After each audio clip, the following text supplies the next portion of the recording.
And this dinner was raising money for a particular cause, and I'll tell you what that cause was. And I said to my wife, I said, imagine we save one person. Actually, this thing, we just save one, but I said, let's give more. She said, okay, let's give more. And we gave 6 times the amount that we intended to give. A few days later, I was leaving on a trip. We're driving back from that, and there was an accident, and I came out of the car. The door flew open, and I came out of the car 100 kilometers per hour. And the first thing that hit the ground was my head. My brains are coming out of my head. The whole back of my head is all open. I mean, it's unbelievable. And I remember when the ambulance came, I was just sitting there. I didn't lose consciousness. I was sitting there on the side of the road. There was a blanket over my head, and I remember she lifted up my back first of all, and all the skin on my back was gone. And she was kind of, like nurses, she was trying to be lighthearted. She said, oh, that's going to sting. And then she lifted the blanket off my head, and she saw my head injuries, and immediately her voice changed. And she said, I want an emergency airlift. We want helicopter airlift now. Extensive head injuries, side of the road. I need an emergency airlift now. And they sent a helicopter, and I had to be taken by helicopter. From the moment of the accident,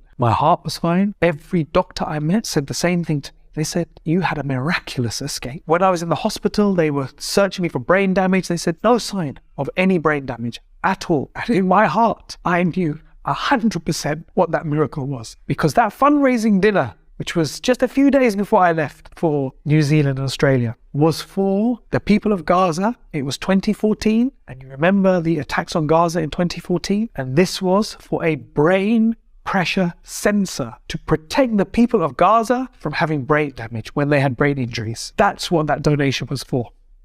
It was to protect them. And I said to my wife, imagine we save one person from brain damage.